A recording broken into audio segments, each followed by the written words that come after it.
Oh yeah, she lives. Hey gearheads, welcome back to the channel. That's right, it's the infamous project that'll probably never get completed. Nah, just kidding, we're gonna get it done.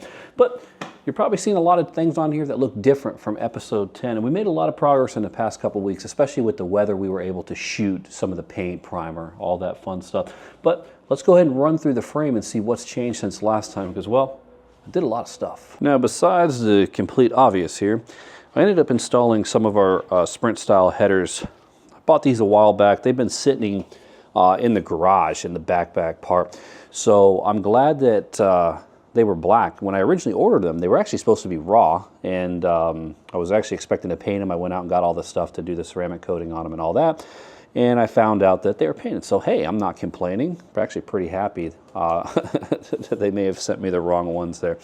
Now let's talk about this distributor here. So we ended up doing the point style in the beginning, as if you remember in episode 3 we dropped it in. When I purchased this motor here off of Marketplace, the guy gave me a box, ton of stuff here, and really wasn't too sure what was in it. Didn't really go through much until now, and I found an HEI GM distributor in there, brand new in the box, as well as some Ford Blue HEI spark plug cables. So not too sure how that one's going to look in the end when it's all said and done. Very interesting color option there.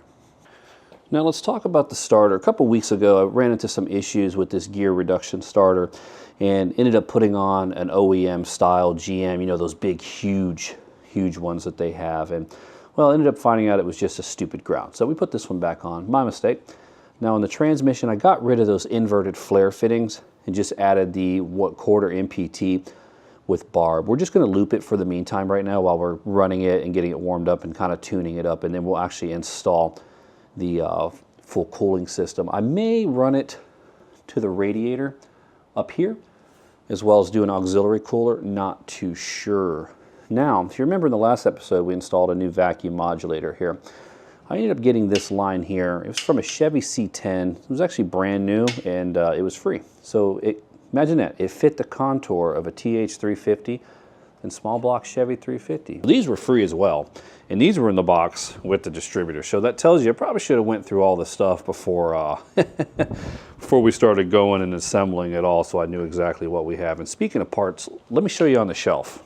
Now when I say I got a lot of parts, the guy gave me LS heads, carburetors, more exhausts. There's a racing cam back here too, racing street cam. Not really too sure. And then there's 2 of those Edelbrock Performa quad intakes back there, 4-barrel intakes, as well as some other stuff. So before we get jumping into actually finishing up the fuel system on the front, one of the biggest things that we need to do is conduct a super scientific experiment to see if, well, our fuel intake down here for our pump is actually pulling. So if you pull the starter on these, or well, crank the starter, you should be able to feel it, the rod engage the fuel pump, and we know the fuel pump's running, and you should feel some pressure here. So let's try that and see. This is my way of doing it. Don't attempt this. Yeah, we got pressure. So now that we know it's somewhat alive, let's go ahead and push this sucker in. We got some plumbing we need to fix here, as well as address a leak over here. It's the most notorious leak on a TH350, and it's not the pan. So if you remember, we're going with the Rochester 2-barrel on this. I have this as well as I have a 4-barrel Edelbrock for it as well. But considering the intake manifold that we have on here right now, we're going to stick with the 2-barrel and see how it goes. The guy that I ended up picking this motor up, if you guys remember, I picked it up off of that Headbook Marketplace thing there. He said he actually rebuilt this. I don't know. We're going to find out and see how it runs. But I had some trouble finding the inverted flare for this, and I had to place a few orders to get the right one. I was either getting like the wrong size or the complete different. But I needed like an AN6 with the 3/8 inverted flare to actually get it to go in there. So we can go ahead and finish up the fuel line for this thing here and get this carburetor mounted just right and actually get it plumbed up. So we're going to use a barb on the end of this. I wanted to use a barb to a 3/8 fitting for this here, but I could not find it actually in stock anywhere. So unfortunately, we're going to have to use another adapter. If you know, we got a pile of adapters, so it's not going to be an issue. And then I was using a non-see-through fuel filter here, but I do have a clear one we're actually going to use. This was just an extra one that I had kind of laying around. So we'll replace that, but let's try to see if we can get this fuel line hooked up and kind of in place here. So this is literally the wrench to replace all wrenches here. This thing is absolutely incredible. Kind of defeats the need to carry like 9 or 10 different sizes. So we'll lock that in there. Ooh. Metric, SAE, doesn't matter what it is. They don't sell them anymore. I think you can only get them on the old flea bay there. But definitely a room saver. All right. And then we're using a push-on barb there to AN6. I have a 45 one as well. We probably could use, but we'll swing this one and make sure it, doesn't leak. Hopefully it doesn't leak. All right. So let's trim up some line here and see where we are at using this. So it's going to be a little tight in here. Let's check out our fuel filter. I didn't even know that. Picked this one up from Advance here, but I guess Advance or CarQuest bought one or the other, and they're selling CarQuest parts now. All right. So that'll stick right on there. Let's check some sizing here. So we'll slap that. Actually, might do it. Where do we want to put this sucker? Maybe we'll do a 90. Yeah, maybe that'll actually work. Let's throw a 90 on there and see. We're at a point now where we're just trying to use all our leftover parts. We have a lot of leftover stuff. So I'm trying to make a lot of this stuff actually work versus actually going out and buying more stuff here and there. But I think we might actually be out of some 90s here. Yep. We got our 180. So we got the right fittings here. So let's try to make this work with our leftovers. The more fittings, the more potential for a leak. But let's see how this works out. Okay, so that should work out fine. I should clear everything there. Let's tighten this down. Now, I didn't really tighten the carburetor down fully yet to seat it, because we still need to make some adjustments potentially with some spacing here and there. But we can go ahead and get that hooked up there. And then for our line, we can actually throw our filter right over here. Okay, and then we'll do our bend in. So that'll work out fine. So I think it's the yellow handle ones that actually make the straight cuts. I don't know. I'm colorblind. I get a pass. So stick this on there and see. Does it matter?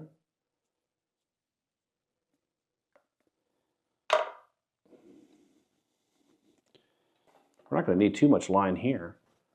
Just enough. But I may add just a little bit of slack just in case I ever have to do some different routing. I hate to waste some of this line. This stuff's super, super expensive. So we'll leave a little bit of excess in there.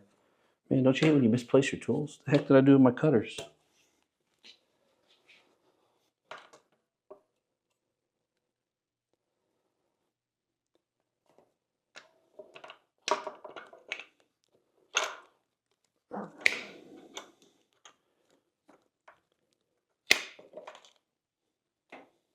Now with these push to fit, I've used some of these clamps on them before, but the push to fits in theory shouldn't really have to. The thing is with these is once you push it on, you're screwed. It's on. All right. So next up on the list, a couple weeks ago when I filled up the transmission in one of our videos, about a week later, I started noticing a little bit of transmission fluid leak. Now, at the time, I didn't think really too much of it. The pile got bigger and bigger and bigger. And then I started kind of poking around and looking at the trans here, and I noticed that most of the oil is coming out of the shift shaft. right there. So it's pretty common on the TH350. At first I thought it was a pan gasket because it was actually running down the transmission on the sides. But as I started poking around here, I could see that right around the hook here is where it was actually coming off. So I did pick up a cheap little kit off Amazon here, and I don't know. It's kind of one of those items that has, it's 50-50. It either works or it doesn't. So we're gonna try it out and see. If we screw it up, we'll just dental pick it, and hopefully we don't screw up too much, but we just have to replace the seal. Now the little kit did come with a new one, and it claims it's a Timken. It ain't no Timken, not for 11 bucks. So what I ended up picking up, which I was pretty surprised, is I got a GM AC Delco equivalent replacement seal for the 350. It fits the 700R and a few others, the 46 as well. So it's pretty common on the GM trans, but I'm gonna use this one. That way, when we put this one in, I don't think that one's gonna leak versus the old cheap knockoff Timken there. But let's see if we can fit our fat fingers in here and get working on that. So let's see if we can knock this out without screwing it up. Broken a few transmissions in my day, so I'm known to break stuff. And nothing ever goes right when it comes to this stuff, so, but we'll get it. They say you only get one chance at this. So you guys are gonna have to say a prayer for me here. Otherwise, we're gonna have to do a whole nother video just on pulling the transmission, maybe. God, I hope not.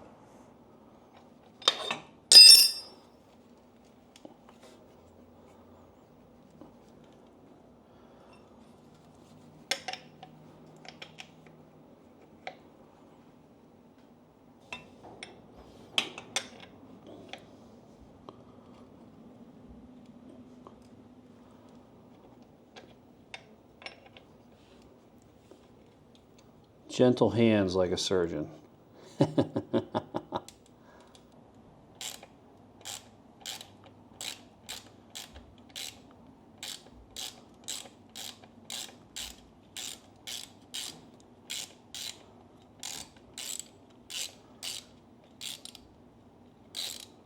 Oh, did we just get lucky? Man, on the first try. Look at that. Now that thing is, that thing is worn out. So I'm gonna get some Q-tips and clean down in the hole on the transmission there, but that's pretty wild. I don't even see much of it left, especially the rubber portion there. So we'll pull our GM here, but I wanna look at the two really quick and actually see if there is much of a difference between the two. So there's your knockoff Timken right there. And then there's your GM. So I do have a caliper somewhere. I have no idea where it's at.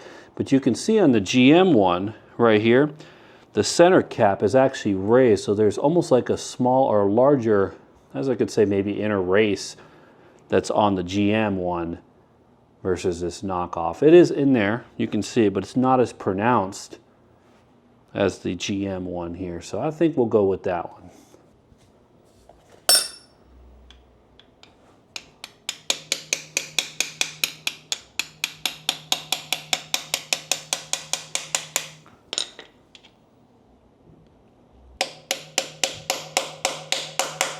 All right, not too bad. Are we sealed? So let's jump over to the bucket here really quick. So I got everything pretty much all primed up.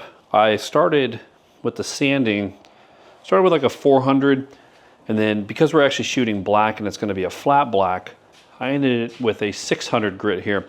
So nice and silky smooth on everything here. Now on the inside of the bucket, yeah, it's got a little bit of a light dusting, but the inside, if you remember, is going to be Line-X'd. So not too concerned about that. If we get overspray, it is what it is. And then on the same thing on the firewall in the front, we're going to do Line-X as well, and as well as some other places. Now, the edge here, the lip, I know on some buckets this is actually leathered over, covered over, buttoned over, whatever you want to call it. We're actually going to Line-X the edge up here as well. So I didn't do too much prep here. Dashboard, we'll do paint And then we may Line-X the lip here as well, depending on how everything turns out. There is no door on this as well, so it's kind of why we're just going to do an even spray. We're going to leave it super simple for the interior setup. I do have the wood braces in here for the seats and all that, which we'll get all that fancied up a little bit later here. Now, the paint on the back, we're only going to go as far as maybe about a halfway down on the bucket, just a little bit behind the lid here itself. And then we're going to Line-X, if we pull this up, all inside there as well. So I dusted it just very lightly with primer. So nothing too crazy. So we got a couple hours left with some sun, and it's about 80 degrees or so. So we are going to mix up some black, and we're going to start painting this sucker. But let me take it over to the car wash real quick, get her cleaned up, and we will be good to go.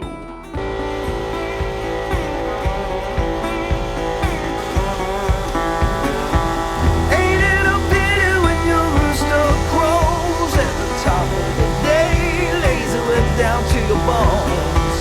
Get up and get it, baby, all day long. Maybe nobody cares, maybe nobody wants to see the way.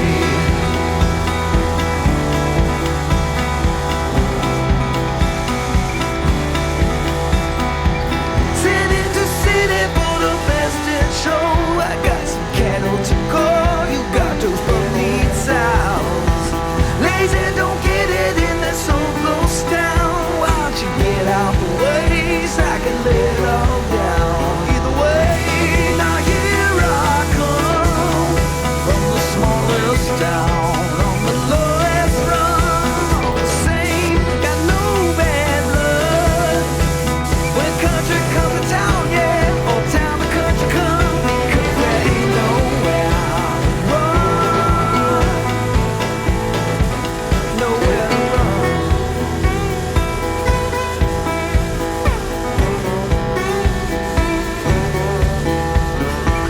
Ain't it a pity when your rooster crows at the top of the day, lazy let down to your bones? Ain't got no money, ain't no rich man's son. Man, I work like a slave from the darkness to the dawn. Either way, now here I come from the smallest town on the lowest run. All the same, got no bad blood. When country come to town, yeah, or town to country come, because there ain't nowhere to run, nowhere to run.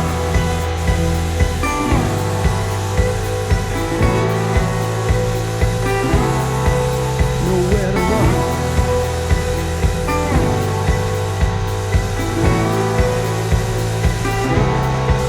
Nowhere to run.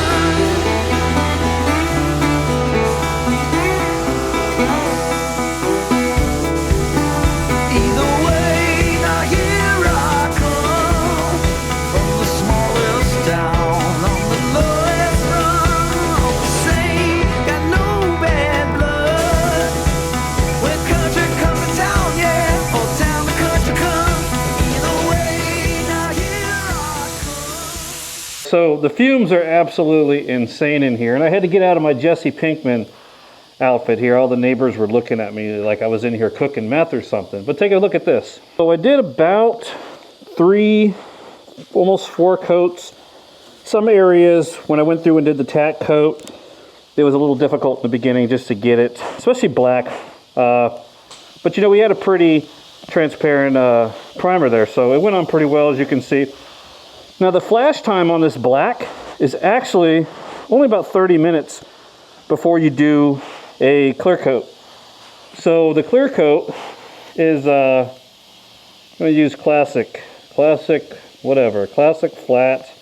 It's a 6-to-1, essentially 1 whole bottle for this entire thing, but not too bad. I'm going to give it just a little bit longer to kind of finish out. Still some little wet spots here and there, as you can see, but it laid pretty good. I don't see any orange peel just yet. I'm hoping for no orange peel. But if we get some orange peel, it doesn't really matter. It's a rat rod T-bucket at this point, which we're scrapping parts together, right? So we'll get the clear mixed up and we're gonna shoot that here.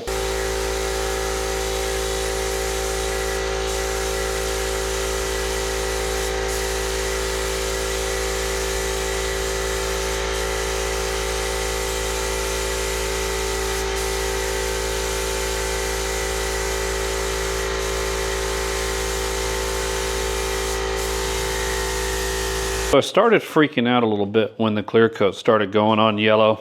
And there's some imperfections here and there, especially on the deck lid. I'm gonna have to readdress that. I have no idea what happened there. Looked fine when it went on.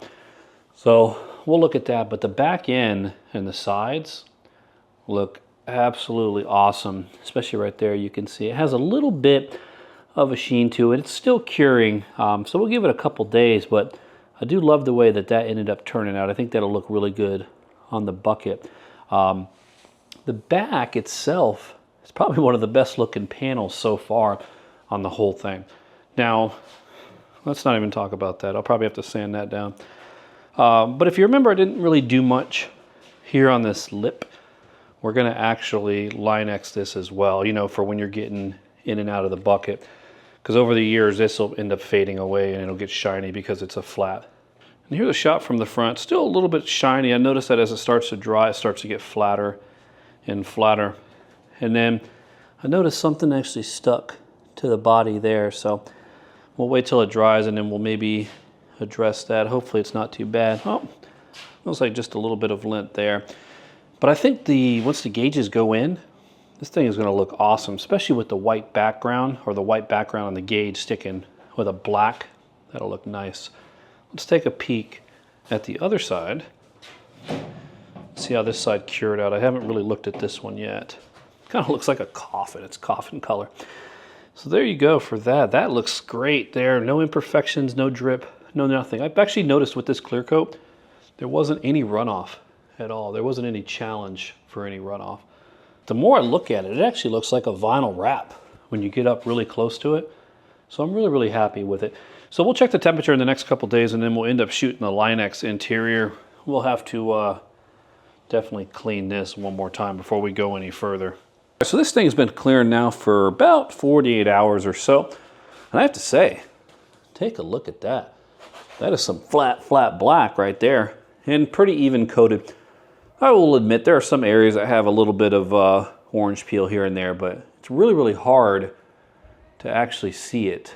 But it's very, very even contrast through the whole thing. And I'm really happy with the way this triple coat flat ended up turning out. Now, as for the back, let's talk about the trunk lid. I have no idea what I was smoking here, but somehow I did not put down enough black. It looked fine at the time, but I was just using a little ceiling light and it started to get dark out. So we're gonna end up sanding all this down. I'm gonna get some more of the GM black. We're gonna reshoot it. There's also that bubble, and that's a sweat bubble that somehow got encapsulated in the clear coat there. So we'll get it all fixed. I'm not too concerned about it. But the back, man, look at that, look at that. That looks pretty damn good to me. It's a little bit of lint here and there, but as long as we clean it right moving forward, you can't do any type of buffing or anything or cutting on this. You kind of just have to clean it with Windex and be done with it. It's like that Harley Davidson black, that denim black they got. I did pull out a gauge so we can kind of get an idea of what this thing is going to look like when it's all done. And for some reason, I thought these were white background. I couldn't really remember, but even with the black, man, that is going to look really, really good. Now, I had the bucket side by side with the frame earlier, and it's kind of cool that the radiator actually matches. It was a ceramic style coating, matches the bucket there. So I'm really happy with the way these are going to look together as well. Very, very, very close in color here. But what we need to do next for another episode is we're going to get all this cleaned out here, get the seats pulled out again. I only have in here just sitting, they're not even mounted. We're going to get the interior finished up, got to get the sides all cleaned up, and then we're going to shoot something called Raptor liner. Now, you guys have been recommending this to me now for months and months and months. And well, it's got everything with it, if I can get the damn box open, that we need. We're really only going to probably end up using, well, one bottle of this stuff. I guess maybe we'll do a video of us doing the trailer or spraying something random. And it comes with essentially probably a one-time use. What would that be? Low pressure, high volume gun right there. And as well as, I believe, the activator down here. So this is going to be a fun one. On the bucket, what we'll end up doing is we're going to do the bottom base for any type of rock kick up, and especially on the sides. Now, we're not going to go too high on the sides. We'll just do it right on the bottom, almost like that 3M protective tape that they do, and then right there on the corners, and then very, very low on the bottom as well. So this is about day 4, 5, 6, 7, who knows, about a week worth of curing here. Looks a lot better. More, it's flat, but I'd say maybe it has a bit of a satin in the sun, so it looks really, really good. Now, that trunk lid that we discussed, I've got something special planned for this. We're actually not gonna repaint it. We're gonna do something else here. So in the meantime, I'm gonna get all this cleaned up here. We're gonna get ready to spray the Raptor liner in here. Now, for the T-bucket, I'll leave you with this. I talked about having some issues with the starter. Well, that Jag starter, yeah, it burned up. So we went with an El Cheapo Amazon in the meantime. Having a bit of, let's just say, a hard time actually getting this thing to turn over here. So not really too sure. We're going to play with that in the meantime, get that ready for our next video. So I'll see you guys next time.